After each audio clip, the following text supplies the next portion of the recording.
Hey everybody, Evan Kirstel here with a super exciting guest, John Kindervag, the creator of Zero Trust, the framework we are all living by these days in cybersecurity. John, how are you? I'm doing great. How are you doing, man? I'm doing well. Chilly up here in Boston. You're in Dallas. I wish I had your weather at the moment, but so excited to dive in. Maybe introduce yourself and your current role, a little bit about your background before we dive in deep. Yeah, I'm John Kindervag. I live in Dallas, Texas. I am best known as being the creator of Zero Trust. I created that and wrote a lot of research on it when I was at Forrester Research. I did that for 8.5 years. Then I went over to be the field CTO at Palo Alto Networks for 4 years. Then I was a senior vice president of security strategy at Onto It, a Dutch managed services company building a zero trust managed service offering. And now I am the chief evangelist of Illumio, which focuses on zero trust segmentation technologies. Well, it's quite an inspiring career. I want to chat about that in a bit, but give us a concept, an overview of the concept of zero trust, and what inspired you to develop the concept early on. Well, when I joined Forrester, I had been a security engineer architect installing a lot of firewalls. Firewalls had a trust model. The trusted interface Hmm. went to the internal network. It had a trust level of 100, and the external interface had a trust level of 0 that went to the evil internet.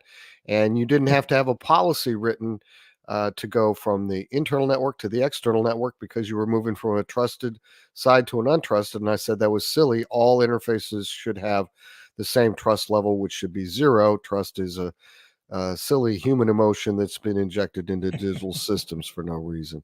And so Forrester allowed me to develop that. I did about 2 years, 2.5 years of primary research and wrote the first paper on it in September of 2010 called No More Chewy Centers, and developed the strategy with that paper, started that strategy. And then I talked about how you implement it in the second paper 2 months later, November 2010, called Build Security into Your Network's DNA. And I defined zero trust network architecture there, which was one of the key segmentation was the key technology that I realized we needed in order to properly segment networks to protect data and assets. And so I'm kind of back home in segmentation here at Alumio. Well, a fantastic journey through the recent past here. So, when you first introduced the concept to today, what are some of the changes you've seen? Some of the drivers? How has the landscape changed overall? Would you say? Well, I mean, it didn't take off like a house of fire or anything early on. I think there were 14 people in my first speech on it at Forrester's Security and Risk Forum in 2010 or 2011, whenever I did the first speech. Don't really remember. And I didn't, I thought it was just one more piece of research that I was writing, and then some people started to get real interested in it, and those people were important people, and then there was the OPM data breach, which I'm sure you remember, Mm. back in 2016. And the US Congress issued a report, the House of Representatives, on that breach, where they first called for the federal government to adopt uh, zero trust architectural principles. That led to the president issuing the executive order on zero trust in 2021. I was then appointed to serve on the president's national security national security communications advisory committee, the zero trust subcommittee. We issued a report to the president in February 2022, and then OMB issued M2209 in 2022 as well. So really, the last 2 years, 3 years, have we've seen a massive acceleration because the president has changed the incentives. We used to joke that zero trust was like Fight Club. The first rule is that you don't talk about it, because it was really hard to get people who were adopting these ideas and building these infrastructures and these environments to come and talk about it, do a case study or give a speech with me. And certainly President Biden, with that executive order, has changed the landscape single-handedly, and I'm very grateful for that. Wonderful anecdote there. So since you created the concept of zero trust, we've seen the rise of Internet of Things, of attached network devices, 5G, all kinds of things. What's been the role, in your opinion, of zero trust in securing these new devices, new technologies on the network? Yeah, I've done a lot of that work actually because Hmm. Zero Trust has this concept of a protect surface. What do we need to protect? I can shrink the Hmm. attack surface down orders of magnitude to something very small and very easily known called a protect surface. That typically contains a single DAS element. DAS is an acronym. It stands for Data, Assets, Applications, or Services. You put a single DAS element into a single protect surface. You build your zero trust environments out one protect surface at a time. And in this way, zero trust becomes incremental. You do it one at a time. It's iterative. You do it one after another. And in that way, it's non disruptive. The most you can screw up is one Mm. protect surface. And you can put any asset into a protect surface and essentially segment that off. So I've done that with smart meters. I've done that with wind farms. I've done that with PLCs for manufacturing lines, all kinds of things. It works very, very well for that. And it achieves the objectives of the business too. The key thing about zero trust is it's a strategy designed to resonate to the highest levels of any organization, and yet it's tactically implementable using commercially available off the shelf technology at whatever level that Mm. technology is at any given moment. And it was purposely decoupled. So I designed the strategy so that it doesn't change. You don't want strategies to change very much over time, but you want the technology to get better and better, and so it's certainly designed to do that. And of course, people typically confuse strategy and tactics. They think they're being Mm. strategic when they're being tactical. So I've been doing a lot of education on that as well. Well done. So it wouldn't be a tech chat if we didn't talk about AI and ML at some point. But practically speaking, how do you see AI shaping the future of zero trust strategies? Speaking about strategy versus tactics.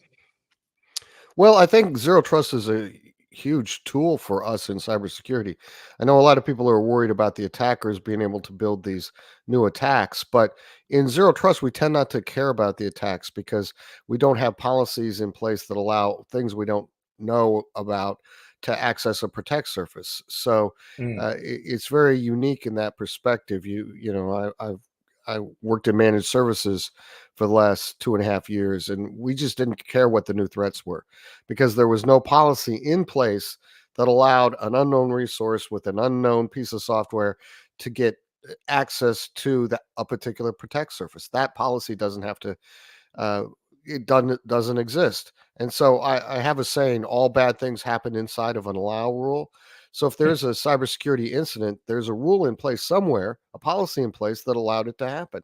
It's just not random. We're not randomized victims of cybercrime like we are of physical crime, and we need to realize that the digital world is different than the human world. And so zero trust just changes the dynamic. And one of the things that it does is it allows us to really automate policy much more quickly and automate remediation much more quickly. So I really see AI, ML, whatever you're going to define it, as a huge advantage to us, the defender side, in automating policy and being able to, uh, being able to solve the human delay problem. Right? Mm. Attackers don't have change control. We do. That gives Mm. them a huge advantage. So if we can respond in real time with a high degree of confidence that it's the correct decision, we can get rid of things like change control. Wonderful approach. So you worked with so many enterprises, organizations, governments. Any success stories around implementing zero trust you can share? I suspect many you can't share, but success stories around improving an organization's security posture. Yeah, you know, worked with a big manufacturing company in the Netherlands for the last number of years, and one of the great success stories there is they had a ransomware outbreak, but we caught it very quickly, Mm. and it was quite embarrassing because it was the only successful ransomware attack that we'd had, Oh, um, wow. of all the zero trust companies that we were or organizations we were managing, and it was quite embarrassing. But when we told the CIO, he said, "Oh man, this is great news. This is so exciting." And like, how is a ransomware attack exciting? Well, this place where it happened, that's in this company that we acquired, and they've been refusing to adopt our zero trust policies and best Ah, practices. So now we can go to the CEO and force them to do the thing we were trying to just encourage them to do before. So that's a great example of the value of it. You know, when you get a CIO excited that there's a ransomware attack, because that means he can take that acquisition and move it from a legacy environment to a zero trust environment. well, better it happen than not, I guess. You do so much education. Any advice for CISOs, CIOs, others on, the zero trust journey? Maybe they're just beginning, they're just starting out. What are the baby steps? Well, I have a lot of advice. First of all, I am involved with the Cloud Security Alliance. I'm an advisor there, Mm. and I lead a lot of the things that they're doing around zero trust. And so we've just come out with zero trust training and a certificate Oh, of wow. competency. And I think that's having the Cloud Security Alliance backing this is huge because of course it doesn't have a vendor bias. It's a Mm. big volunteer community, sort of an open source version of this. So it's really exciting to be involved in that. But I would the number one thing I would say to any leader who's going down this path is not try to do it all at once. This Mm. is one of the big misconceptions. People think they either have it or they don't, and really, you just build zero trust environments for various things that you need to protect, those protect surfaces. So you'll build a PCI environment for your cardholder data environment to meet PCI uh, uh, requirements, for example. And so that will be Mm. one zero trust environment. And, you have a manufacturing line that has a PLC and you can't upgrade the the operating system perhaps because there's no drivers for that PLC. So you segment that away and you create a protect surface around the computational systems that control the manufacturing machines. That's a different zero trust environment. And so you build it out one at a time and you don't try to eat the elephant in one bite or whatever your favorite consumption metaphor is. Got it, for sure. You referenced a moment ago some of the regulatory initiatives you've been involved with. I mean, how does zero trust align with or interweave with different cybersecurity regulations and standards that are emerging, have emerged? How do you see those interplaying? Well, because zero trust is primarily a strategy designed to Hmm. stop data breaches, or which is the exfiltration of sensitive data, as well as make other cybersecurity attacks unsuccessful. You can use that strategy to guide your decisions to meet any compliance objective, in my experience. Mm. I used to be a QSA for PCI. I was in the first generation of QSAs, and learning to protect a single binary data string, the personal account number, help me understand why it's important to understand what you need to protect and to just focus on protecting that one thing. So by segmenting it out and essentially creating a protect surface, we were able to descope the rest of a customer's network and only focus on the compliance mandate on that one area. And that really made it much more simple for a customer. And if they understood that, they'd be doing a lot more of that kind of stuff. Just the value of putting that in a protect surface means that you don't have to worry from that compliance mandate anyway the rest of your network. Whereas if you have a flat environment, that whole environment is in scope of PCI, and that becomes a much more difficult problem to solve. So let's take cybersecurity, which is a massive problem, and break it down into bite-sized, manageable chunks, protect surfaces, and now we can solve them one at a time because you're not going to do this overnight. There's just no easy button. It's a very complex business that we're in, and we should be thankful for the opportunity to do what we do because we're all cyber warriors, and everybody who's in this business is doing something, hopefully, to make the world a little bit safer every single day. Here, here. Love that sentiment. Tell us a little more about Illumio. Many of us don't know the name, but aren't too familiar. I love your motto, segment to stop the spread. It says it all, I guess. But tell us about, your products and services and the team there. Yeah, so I've known the co-founders of Alumio since it started. I did one of the first Mm, advisories with them when I was at Forrester, and I've just kept in touch with them. They, we create microsegmentation technologies that are very, very powerful and useful for deploying zero trust environments.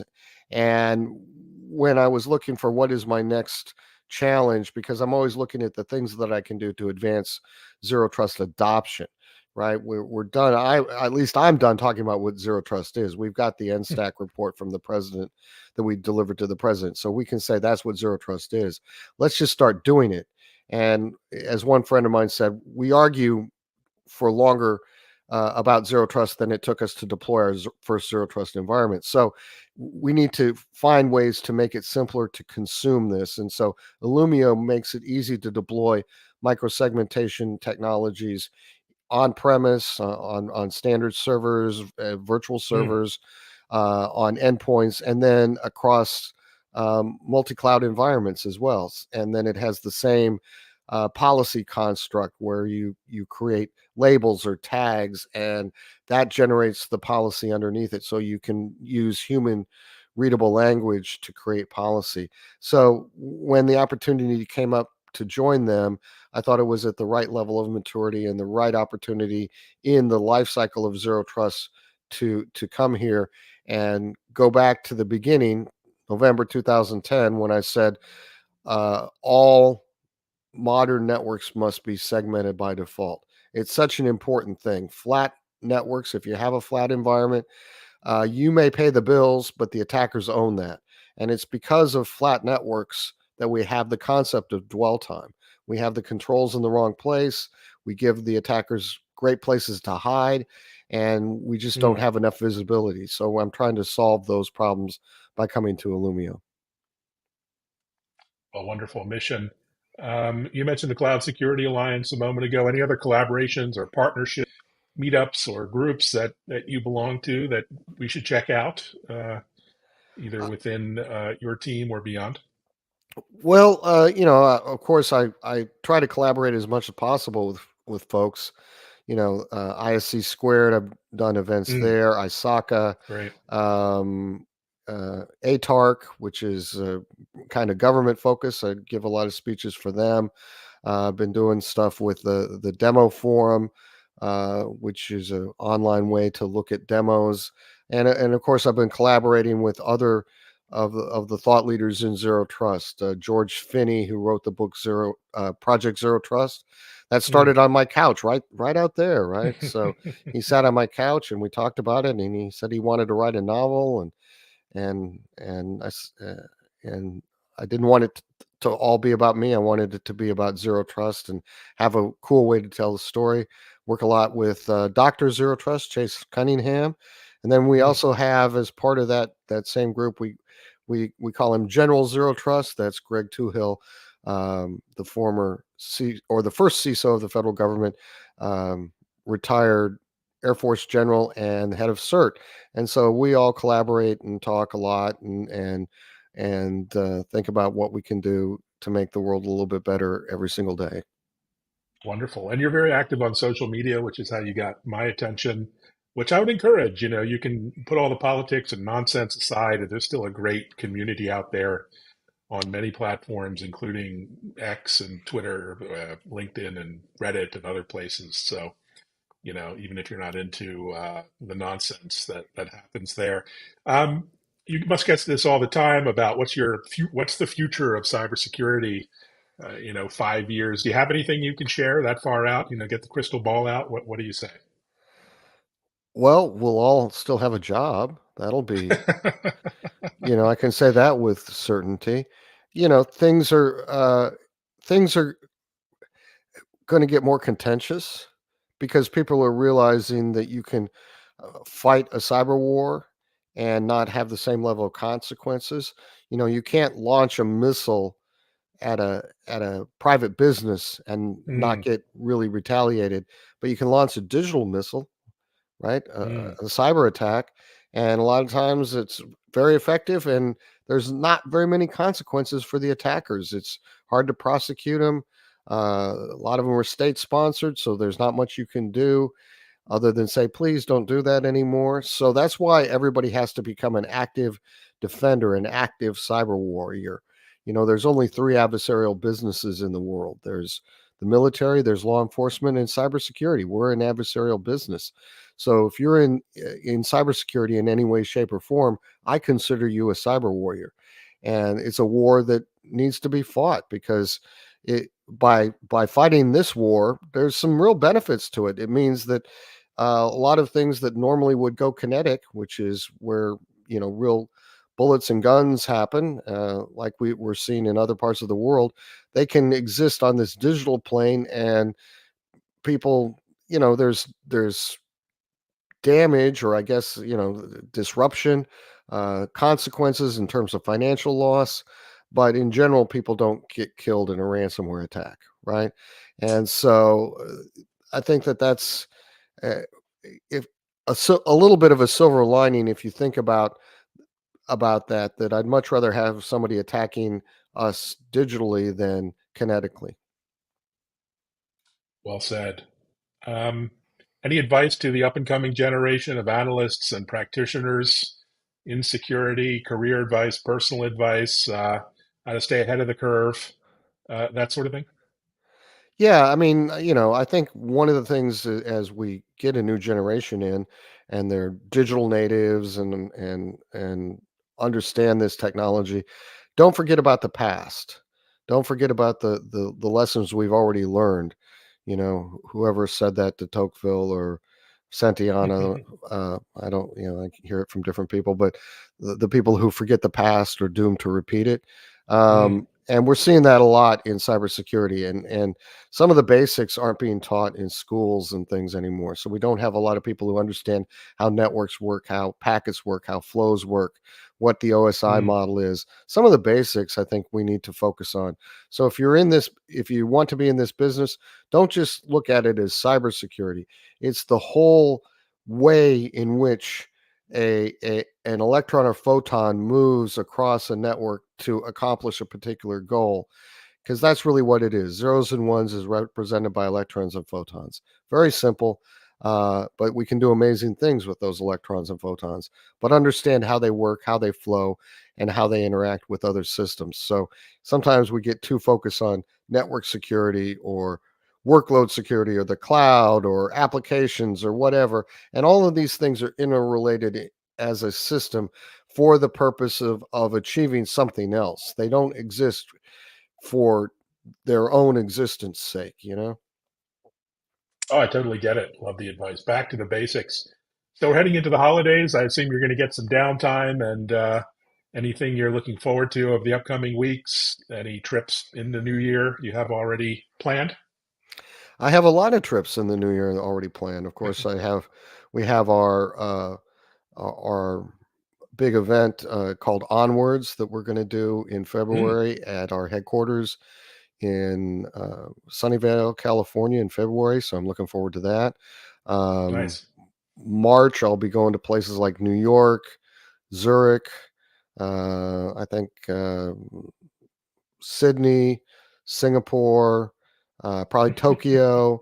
So lots of travel coming up. I'm going to enjoy not traveling during the holidays, seeing the family. My whole family lives within 30 minutes of us, Oh, so nice. yeah, we have multiple big gatherings during Christmas, and it's a wonderful time of the year. I wish everybody the best at this holiday, whatever kinds of celebrations that that you have, I'm in a sure world. as you gather your family, you're the resident tech support, IT support guru, right? So everyone will bring their problems to you. Well, not necessarily. I have a son who's probably much more skilled at a lot of those things than I am. Oh, So, good. Well, yeah, there you go.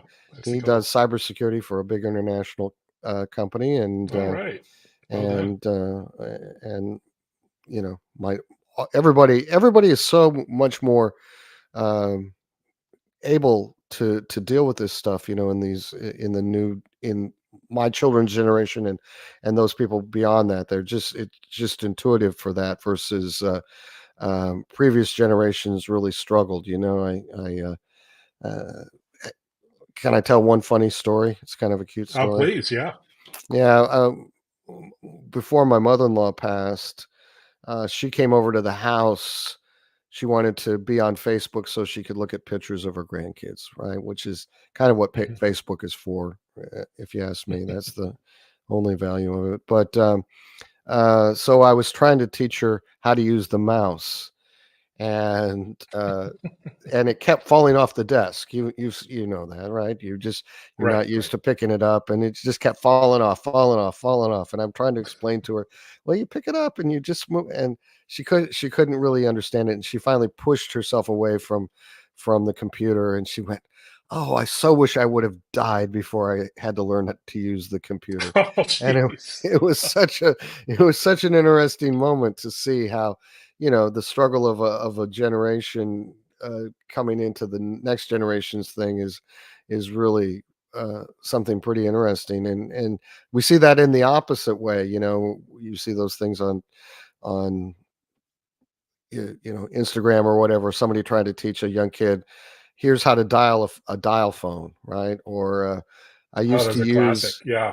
I used to use uh, the example of data. I used to use the phone book as an example of important data, and somebody said, "What's a phone book?" And I explained to them a phone book, and they went, "What? Get out of town. You guys actually used to publish your PII?" So every generation has different challenges, and it's fun to watch. Uh, Good memories. Phone yeah, books, phone book. pagers. It's all coming back. Now I feel old, but thank you so much for sharing just a few of your insights, and thank you for the extraordinary work you do.